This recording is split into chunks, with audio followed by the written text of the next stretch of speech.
The emergency lights flickered along the spine of the derelict research vessel HFY. Steam hissed from broken coolant lines, casting ghostly halos across the corridor. And in the middle of it all, a woman with skin like royal amethyst, and muscles carved from battle itself, stood with a blade in her hand, barefoot, bloodied, furious. Her name was Katali Shun, daughter of the matron warrior of Perathion, and she was supposed to be dead. Instead, she was facing the one thing. Her people warned her about more than death itself. A human, Commander Dax Corran, United Terran Defense, leaned against the doorway with a field pulse pistol in one hand and a stunned look in his dark eyes. "I just saved your life," he said, breathless. Katali blinked, chest heaving. "You also touched me." "Yeah, that was CPR. And now my body, it burns. You were choking on your own blood. Wait, burns how?" Katali narrowed her eyes. "I will kill you if you're lying." "Lying about saving you?" "No, about activating the mating link." Dax blinked. "I did what?" Before she could answer, a violent tremor rocked the hull. Outside, the twin moons of a Nexus 9 rose into view through the shattered starboard window, and beyond them, enemy ships. Dozens of them. Katali stepped forward, glaring. "If we survive this, you will explain what you did to me, human." He frowned. "What you did to me was punch me in the face and threaten to stab me." "I think we're even." She didn't reply. Instead, she stalked past him, barefoot, powerful, graceful, and retrieved her plasma spear from a pile of wreckage. And just like that, they were fighting side by side. Earlier, that night, the crash hadn't been gentle. Katali's pod collided with Dax's escape unit after both their vessels were hit by the raiders from the rogue faction Krakshun Mara. Instead of dying in space, they found themselves trapped aboard the same broken ship, surrounded by hostile wreckage and bleeding into each other's lives. At first they bickered, then they bonded, then something else happened. She'd been cold. He offered his jacket. She'd been injured. He carried her. She had a fever. He held her. Until her trembling slowed, she kissed him. He didn't stop her. Then came the night. Dark, cold, no working heaters, only skin and instinct. What followed could never be spoken lightly in her culture. For Perathians, intimacy wasn't just physical. It was biological binding, soul to soul, body to body. Swelling, what Katali described, was part of the hormonal imprinting. To her, Dax had unknowingly started a ritual that no alien warrior could walk away from. To him, it had been about survival, comfort, warmth, but now it was war. Location, Orexian Vale. Armory deck Dax loaded what few weapons they could find. "You're telling me last night triggered some alien hormone binding?" Katali looked away, tightening the wrappings on her wrists. "It was not. My intention, my people, do not do such things without ceremony. You kissed me. I was fevered. You tackled me. I thought you were dreaming about conquest." "I was dreaming about coffee," Katali sighed. "Then I owe you an apology, but now I feel strange. I am warmer than I should be. Stronger, too. I feel connected." Dax looked up from the weapons crate. "You mean like a psychic bond?" "No, worse. Like if I lose you, part of me dies too." His expression softened. "Katali, I didn't mean to..." She placed a finger on his lips. "I am not angry, but now we must survive or the swelling will consume me." Dax blinked. "That's not medically specific. It means we fight. Aboard the ship, hostiles. Incoming, the Krakshun marauders were descending. They didn't know a human and a Perathian were alive aboard the wreck. They were scavengers, killers, and they wouldn't expect resistance. But Katali was already waiting in the shadows with her spear glowing, her body humming with post-binding strength. Dax stood beside her, rifle charged. He grinned. "Ready to scare the hell out of some pirates?" she smirked. If they make me sweat, I'll make them bleed. Clash in the hangar. Bay, the first wave was brutal. 5 raiders, all armored, all heavily armed. Katali's spear sliced through the air, piercing chests and spinning heads like a goddess of war reborn. Dax's rifle lit the dark with plasma bursts, picking targets off Katali couldn't reach. They moved like they'd trained together for years. Then, mid-battle, Dax caught her as she stumbled, her legs buckling slightly. "What's wrong?" "The swelling," she hissed through clenched teeth. "It accelerates with adrenaline. My body is adapting to you." "You can't collapse now," she growled, biting her lip. "Then kiss me again. It stabilizes the hormones." He blinked. "You're serious?" Her glare could shatter titanium.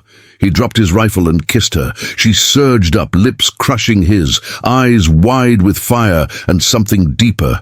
Her body straightened, muscles pulsing with renewed vigor. Then she grabbed her spear. "Now we kill the rest." The morning after was unlike anything Archon had ever experienced. The dim cyan glow of the ship's lights filtered through the control bay, casting long reflections over gleaming steel.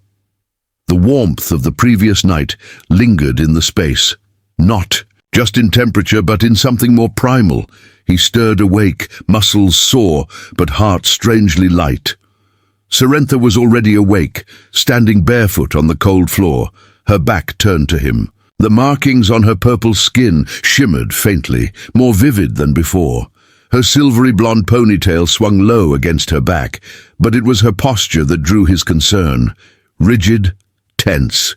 "Cerentha?" Arkan's voice was husky from sleep. "Are you all right?"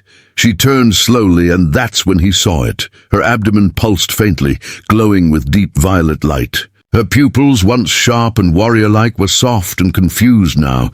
She approached him with slow steps, like a predator wary of its own power. "Human."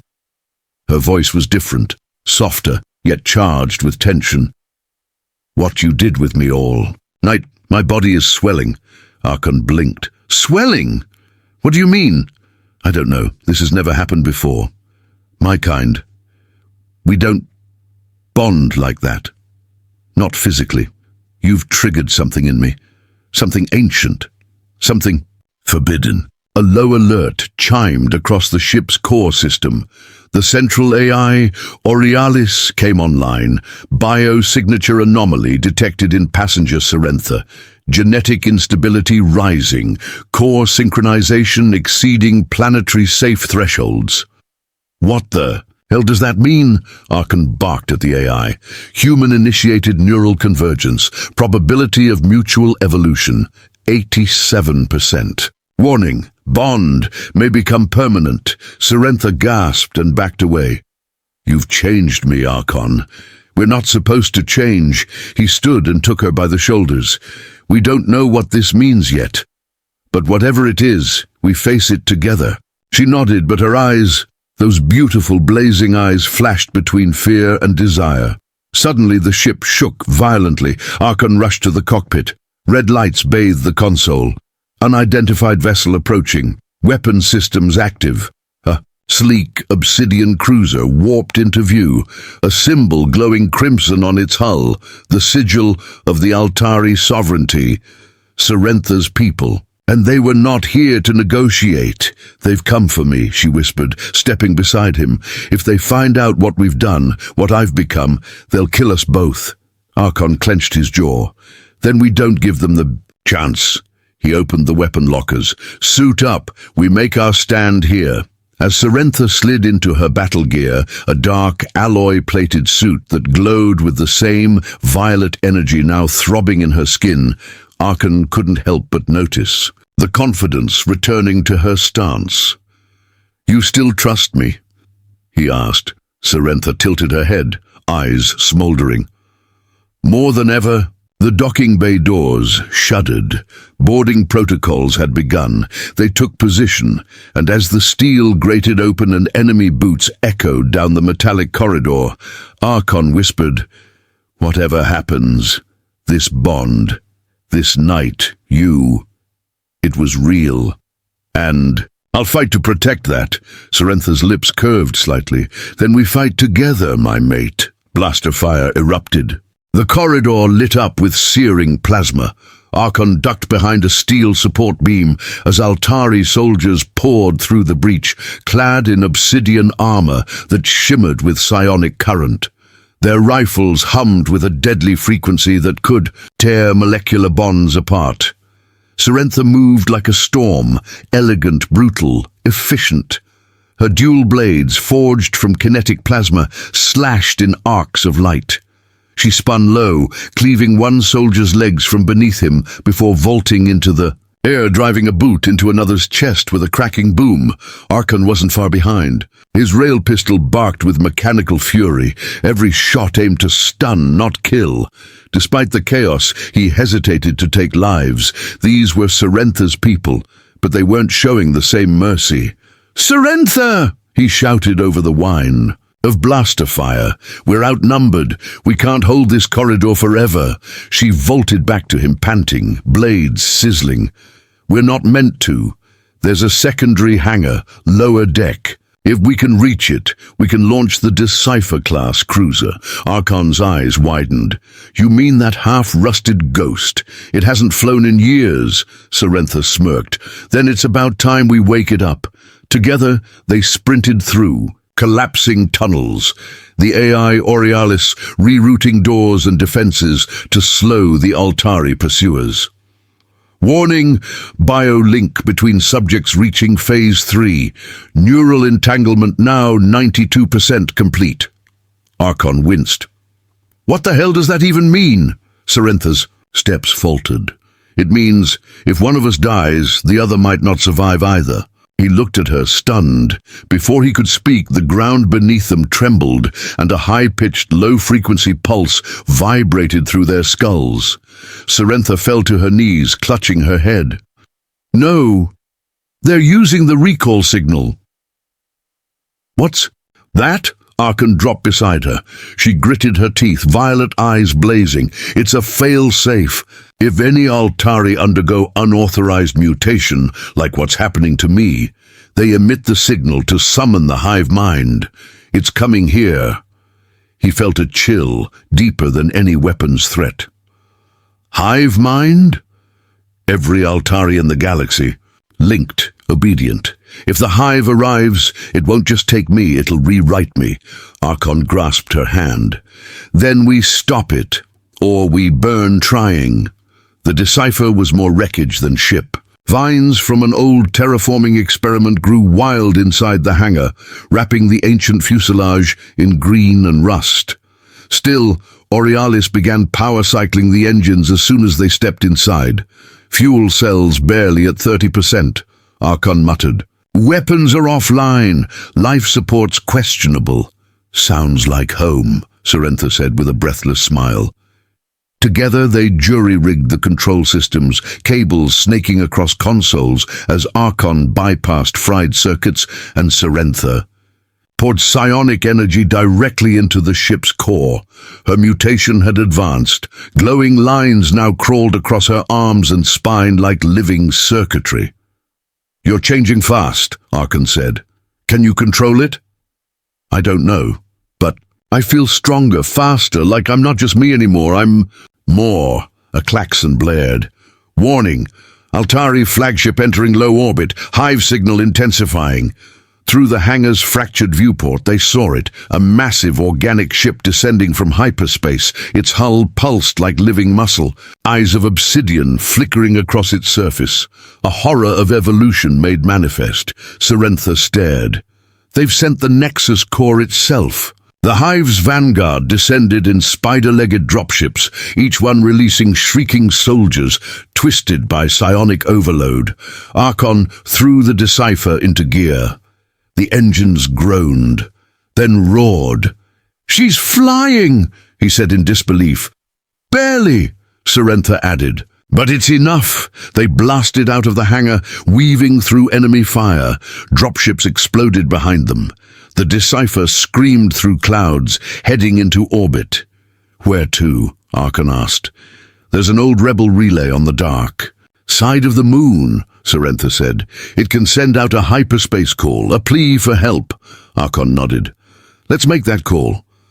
But just as the stars blinked into view, the hive ship fired.